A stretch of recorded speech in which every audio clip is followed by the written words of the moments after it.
ਸਮੁੰਦਰ ਨੇੜੇ ਇੱਕ ਬਹੁਤ ਹੀ ਸੁੰਦਰ ਅਤੇ ਵੱਡਾ ਸ਼ਹਿਰ ਵਸਿਆ ਹੋਇਆ ਸੀ। ਉੱਥੋਂ ਦੇ ਰਾਜੇ ਦੀ ਇੱਕ ਧੀ ਸੀ, ਲੀਨੋਰ। ਸਭ ਕੁਝ ਠੀਕ ਠਾਕ ਚੱਲ ਰਿਹਾ ਸੀ। ਰਾਜਾ ਆਪਣੀ ਧੀ ਦੇ ਸੁਨਹਿਰੇ ਭਵਿੱਖ ਦੇ ਸੁਪਨੇ ਵੇਖ ਰਿਹਾ ਸੀ।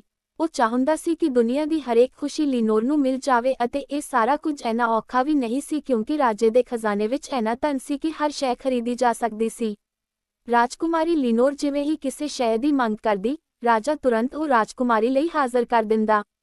ਰਾਜਾ ਆਪਣੇ ਰਾਜ ਦੇ ਕਾਰਜਾਂ ਵਿੱਚ ਰੁੱਝਿਆ ਹੋਇਆ ਸੀ, ਤਦੇ ਉਸ ਨੂੰ ਖਬਰ ਮਿਲੀ ਕਿ ਲੀਨੋਰ ਦੀ ਸਿਹਤ ਠੀਕ ਨਹੀਂ ਹੈ। ਰਾਜੇ ਨੇ ਤੁਰੰਤ ਰਾਜਵੈਦ ਨੂੰ ਸੱਦਿਆ। ਉਸਨੇ ਰਾਜਕੁਮਾਰੀ ਦੀ ਨਬਜ਼ ਤੋਹੀ, ਜੀਭ ਦਿਖਾਉਣ ਨੂੰ ਕਿਹਾ, ਫੇਰ ਦਵਾ ਦੇ ਕੇ ਬੋਲਿਆ, ਕੋਈ ਚਿੰਤਾ ਨਹੀਂ, ਰਾਜਕੁਮਾਰੀ ਦੀ ਸਿਹਤ ਜਲਦੀ ਹੀ ਠੀਕ ਹੋ ਜਾਵੇਗੀ। ਰਾਜਵੈਦ ਦੀ ਗੱਲ ਨਾਲ ਰਾਜੇ ਦੀ ਚਿੰਤਾ ਕੁਝ ਘੱਟ ਹੋਈ। ਉਹ ਕਾਫੀ ਚਿਰ ਬੈਠਾ ਲੀਨੋਰ ਦਾ ਮੱਥਾ ਦਬਾਉਂਦਾ ਰਿਹਾ, ਫਿਰ ਸ਼ਾਂਤ ਮਨ ਨਾਲ ਬਾਹਰ ਚਲਾ ਗਿਆ। ਉਹ ਇੱਕ ਵੱਡੇ ਰਾਜ ਦਾ ਮਾਲਕ ਸੀ ਤੇ ਹਮੇਸ਼ਾ ਹੀ ਰੁੱਝਿਆ ਰਹਿੰਦਾ ਸੀ। ਰਾਜਵੈਦ ਦੀ ਦਵਾ ਦਾ ਕੋਈ ਅਸਰ ਨਾ ਹੋਇਆ। ਰਾਜਕੁਮਾਰੀ ਨੇ ਖਾਣਾ ਨਾ ਖਾਧਾ, ਚੁੱਪਚਾਪ ਆਪਣੇ ਪਲੰਗ ਤੇ ਲੰਮੀ ਪਈ ਹੋਈ ਖਿੜਕੀ ਤੋਂ ਬਾਹਰ ਦੇਖਦੀ ਰਹੀ। ਉਸ ਦਾ ਚਿਹਰਾ ਉਦਾਸ ਸੀ। ਰਾਜਾ ਪਰੇਸ਼ਾਨ ਹੋ ਗਿਆ। ਉਸਨੇ ਲੀਨੋਰ ਨੂੰ ਪੁੱਛਿਆ, ਧੀਏ, ਕੀ ਗੱਲ ਹੈ? ਕੀ ਤੈਨੂੰ ਕਿਸੇ ਇਹੋ ਜਿਹੀ ਚੀਜ਼ ਦੀ ਲੋੜ ਹੈ ਜੋ ਅੱਜ ਤੱਕ ਨਾ ਮਿਲੀ ਹੋਵੇ? ਮੈਨੂੰ ਦੱਸ, ਮੈਂ ਉਹ ਚੀਜ਼ ਤੁਰੰਤ ਮੰਗਵਾ ਦਊਂਗਾ, ਚਾਹੇ ਉਹ ਦੁਨੀਆ ਦੇ ਕਿਸੇ ਵੀ ਕੋਨੇ ਵਿੱਚ ਕਿਉਂ ਨਾ ਹੋਵੇ। ਲੀਨੋਰ ਚੁੱਪਚਾਪ ਲੰਮੀ ਪਈ ਰਹੀ। ਉਹ ਕੁਝ ਸੋਚ ਰਹੀ ਸੀ। ਉਸਨੇ ਪਿਤਾ ਨੂੰ ਕਿਹਾ, ਹਾਂ, ਮੈਨੂੰ ਚਾਹੀਦਾ ਜੋ ਰਾਤ ਵੇਲੇ ਦਿਖਾਈ ਦਿੰਦਾ ਹੈ।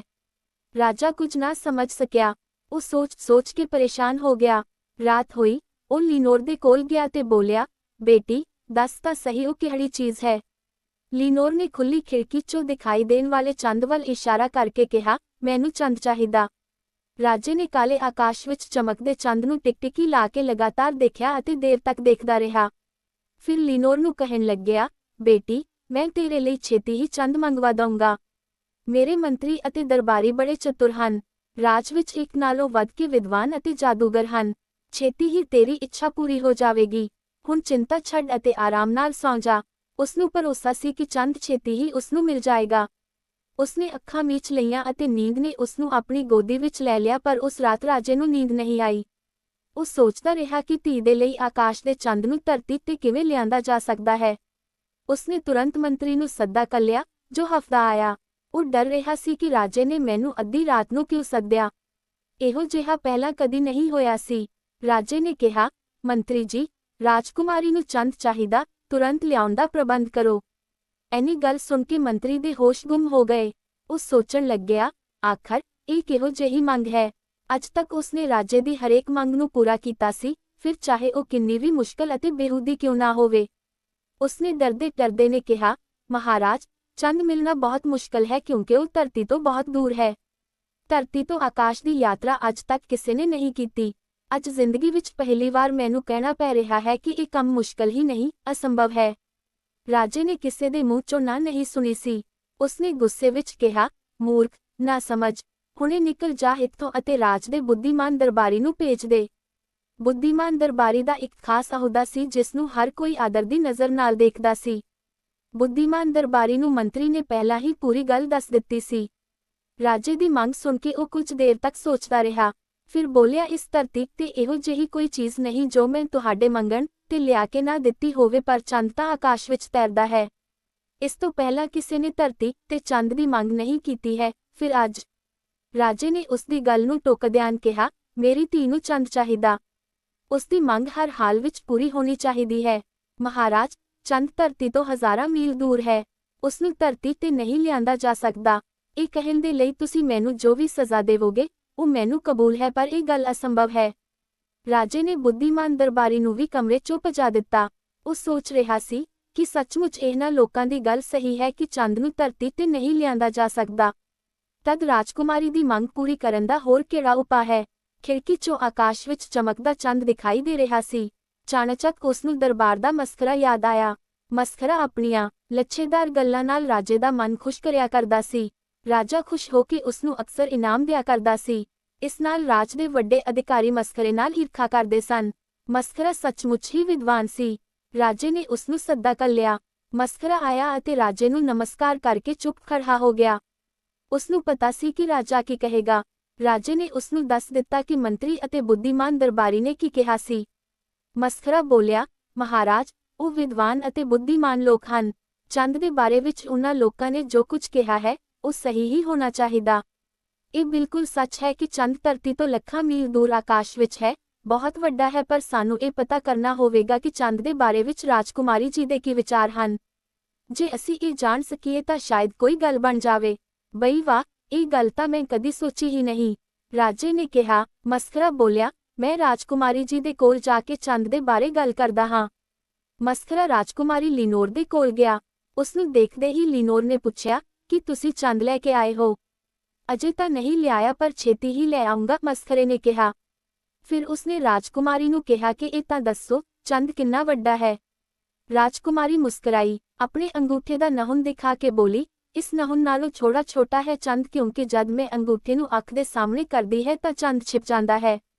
ਮਸਖਰਾ ਮੁਸਕਰਾਇਆ। ਉਸਨੇ ਪੁੱਛਿਆ, ਭਲਾ ਇਹ ਤਾਂ ਦੱਸੋ, ਚੰਦ ਇੱਥੋਂ ਕਿੰਨੀ ਦੂਰ ਹੋਵੇਗਾ? ਰਾਜਕੁਮਾਰੀ ਨੇ ਖਿੜਕੀ ਚੋਂ ਬਾਹਰ ਖੜੇ ਦਰੱਖਤ ਵੱਲ ਸੰਕੇਤ ਕੀਤਾ, ਸ਼ਾਇਦ ਦਰੱਖਤ ਜਿੰਨਾ ਉੱਚਾ, ਕਿਉਂਕਿ ਕਈ ਵਾਰ ਚੰਦ ਦਰੱਖਤ ਦੀਆਂ ਟਾਹਣੀਆਂ ਵਿੱਚ ਅਟਕਿਆ ਹੋਇਆ ਦਿਖਾਈ ਦਿੰਦਾ ਹੈ। ਮਸਖਰਾ ਬੋਲਿਆ, ਅੱਜ ਰਾਤ ਮੈਂ ਦਰੱਖਤ ਤੇ ਚੜ੍ਹ ਜਾਊਂਗਾ ਅਤੇ ਟਾਹਣੀਆਂ 'ਚ ਅਟਕਿਆ ਚੰਦ ਲਾਹ ਕੇ ਤੁਹਾਨੂੰ ਕੋਲ ਲੈ ਆਊਂਗਾ। ਹਾਂ, ਇਹ ਤਾਂ ਦੱਸੋ, ਚੰਦ ਕਿਸ ਧਾਤੂ ਦਾ ਬਣਿਆ ਹੋਇਆ ਹੈ?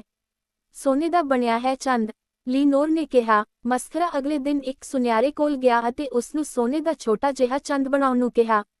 ਫਿਰ ਉਸਨੇ ਸੋਨੇ ਦਾ ਬਣਿਆ ਨਿੱਕਾ ਜਿਹਾ ਚੰਦ ਜੰਜ਼ੀਰ 'ਚ ਪਰੋ ਕੇ ਰਾਜਕੁਮਾਰੀ ਲੀਨੋਰ ਨੂੰ ਦੇ ਦਿੱਤਾ। ਉਸਨੇ ਉਹ ਸੋਨੇ ਦਾ ਚੰਦ ਗਲ ਵਿੱਚ ਪਾ ਲਿਆ। ਉਹ ਬਹੁਤ ਖੁਸ਼ ਸੀ, ਉਸਨੂੰ ਜੋ ਕੁਝ ਚਾਹੀਦਾ ਸੀ, ਮਿਲ ਗਿਆ ਸੀ। ਰਾਜੇ ਨੇ ਮਸਖਰੇ ਨੂੰ ਢੇਰ ਸਾਰਾ ਇਨਾਮ ਦਿੱਤਾ। ਸਮੱਸਿਆ ਹੱਲ ਹੋ ਗਈ ਸੀ, ਪਰ ਸ਼ਾਇਦ ਨਹੀਂ।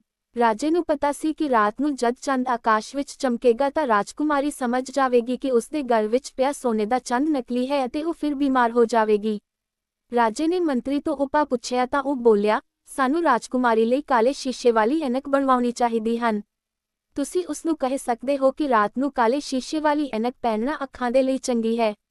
ਮੂਰਖ, ਰਾਜਾ ਖਿਝਿਆ, ਜੇ ਉਹ ਰਾਤ ਨੂੰ ਕਾਲੇ ਸ਼ੀਸ਼ੇ ਵਾਲੀ ਐਨਕ ਪਹਿਨੇਗੀ ਤਾਂ ਹੋ ਸਕਦਾ ਹੈ ਕਿ ਕਿਸੇ ਚੀਜ਼ ਨਾਲ ਟਕਰਾ ਕੇ ਜ਼ਖਮੀ ਹੋ ਜਾਏ। ਇਹ ਠੀਕ ਨਹੀਂ ਹੈ। ਹੁਣ ਬੁੱਧੀਮਾਨ ਦਰਬਾਰੀ ਦੀ ਵਾਰੀ ਸੀ।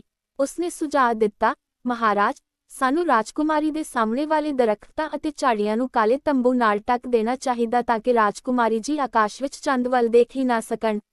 ਇਹੋ ਜਿਹੇ ਬੇਡਗੇ ਸੁਝਾਅ ਤੇ ਰਾਜੇ ਨੂੰ ਗੁੱਸਾ ਆਉਣਾ ਹੀ ਸੀ। ਫਿਰ ਇੱਕ ਹੋਰ ਬੁੱਧੀਮਾਨ ਨੂੰ ਬੁਲਾਇਆ ਗਿਆ। ਉਸਨੇ ਕਿਹਾ, ਮਹਾਰਾਜ, ਸਾਨੂੰ ਹਰੇਕ ਰਾਤ ਰਾਜਕੁਮਾਰੀ ਜੀ ਦੀ ਖਿੜਕੀ ਦੇ ਸਾਹਮਣੇ ਰੰਗ ਬਿਰੰਗੀ ਆਤਿਸ਼ਬਾਜ਼ੀ ਕਰਨੀ ਚਾਹੀਦੀ ਹੈ। ਉਸਦੀ ਚਮਕ ਅਤੇ ਤਵੇ ਵਿੱਚ ਉਹ ਚੰਦ ਨੂੰ ਠੀਕ ਤਰ੍ਹਾਂ ਦੇਖ ਹੀ ਨਹੀਂ ਸਕੇਗੀ ਅਤੇ ਇਸ ਤਰ੍ਹਾਂ ਸਮੱਸਿਆ ਹੱਲ ਹੋ ਜਾਵੇਗੀ। ਮੂਰਖ, ਆਤਿਸ਼ਬਾਜ਼ੀ ਦੀ ਆਵਾਜ਼, ਚਮਕ ਅਤੇ ਤਵੇ ਨਾਲ ਰਾਜਕੁਮਾਰੀ ਸੌਂ ਨਹੀਂ ਸਕੇਗੀ ਅਤੇ ਜ਼ਿਆਦਾ ਬਿਮਾਰ ਹੋ ਜਾਏਗੀ। ਆਖਰ ਰਾਜੇ ਨੇ ਫਿਰ ਤੋਂ ਮਸਖਰੇ ਨੂੰ ਬੁਲਾਇਆ ਕਿਉਂਕਿ ਆਕਾਸ਼ ਵਿੱਚ ਚੰਦ ਦਿਖਾਈ ਦੇਣ ਲੱਗਿਆ ਸੀ। ਮਸਖਰੇ ਨੇ ਕਿਹਾ, ਜੇ ਸਾਡੇ ਬੁੱਧੀਮਾਨ ਦਰਬਾਰੀ ਚੰਦ ਨੂੰ ਛੁਪਾਉਣ ਦਾ ਤਰੀਕਾ ਨਹੀਂ ਲੱਭ ਸਕੇ ਤਾਂ ਇਸ ਦਾ ਮਤਲਬ ਇਹ ਹੈ ਕਿ ਚੰਦ ਨੂੰ ਛੁਪਾਇਆ ਨਹੀਂ ਜਾ ਸਕਦਾ। ਸਾਨੂੰ ਰਾਜਕੁਮਾਰੀ ਤੋਂ ਪੁੱਛਣਾ ਚਾਹੀਦਾ। ਮਸਖਰਾ ਰਾਜੇ ਤੋਂ ਆਗਿਆ ਲੈ ਰਾਜਕੁਮਾਰੀ ਦੇ ਕਮਰੇ ਵਿੱਚ ਜਾ ਪਹੁੰਚਿਆ। ਰਾਜਕੁਮਾਰੀ ਆਕਾਸ਼ ਵਿੱਚ ਚਮਕਦੇ ਚੰਦ ਨੂੰ ਦੇਖ ਰਹੀ ਸੀ। ਕਈ ਵਾਰ ਉਸਨੇ ਸੋਨੇ ਦੇ ਚੰਦ ਨੂੰ ਅੱਖ ਦੇ ਸਾਹਮਣੇ ਲਿਆ ਕੇ ਆਕਾਸ਼ ਨੂੰ ਦੇਖਿਆ। ਮਸਖਰੇ ਨੇ ਕੁਝ ਸੋਚਿਆ, ਫਿਰ ਰਾਜਕੁਮਾਰੀ ਨੂੰ ਕਹਿਣ ਲੱਗਿਆ, ਇੱਕ ਗੱਲ ਮੇਰੀ ਸਮਝ 'ਚ ਨਹੀਂ ਆ ਰਹੀ ਹੈ। ਕਿਹੜੀ ਗੱਲ? ਰਾਜਕੁਮਾਰੀ ਨੇ ਪੁੱਛਿਆ। ਇਹੀ ਕਿ ਸੋਨੇ ਦਾ ਚੰਦ ਤਾਂ ਤੁਹਾਡੇ ਗਲ ਵਿੱਚ ਲਮਕ ਰਿਹਾ ਹੈ, ਫਿਰ ਆਕਾਸ਼ ਵਿੱਚ ਇਹ ਦੂਜਾ ਚੰਦ ਕਿੱਥੋਂ ਆ ਗਿਆ? ਰਾਜਕੁਮਾਰੀ ਹੱਸ ਕੇ ਬੋਲੀ, ਹੈ, ਤੁਸੀਂ ਇੰਨੀ ਗੱਲ ਵੀ ਨਹੀਂ ਸਮਝ ਸਕਦੇ।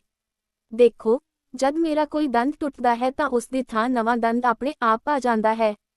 ਉਸੇ ਤਰ੍ਹਾਂ ਜਦ ਤੁਸੀਂ ਆਕਾਸ਼ ਦਾ ਚੰਦ ਧਰਤੀ ਤੇ ਲੈ ਆਏ ਤਾਂ ਉਸ ਦੀ ਥਾਂ ਦੂਜਾ ਨਵਾਂ ਚੰਦ ਉੱਗ ਆਇਆ ਹੈ। ਇਸ ਸਮੇਂ ਉਹੀ ਨਵਾਂ ਚੰਦ ਆਕਾਸ਼ ਵਿੱਚ ਚਮਕ ਰਿਹਾ ਹੈ। ਸਮੱਸਿਆ ਹੱਲ ਹੋ ਗਈ ਸੀ। ਹੁਣ ਕੋਈ ਡਰ ਨਹੀਂ ਸੀ।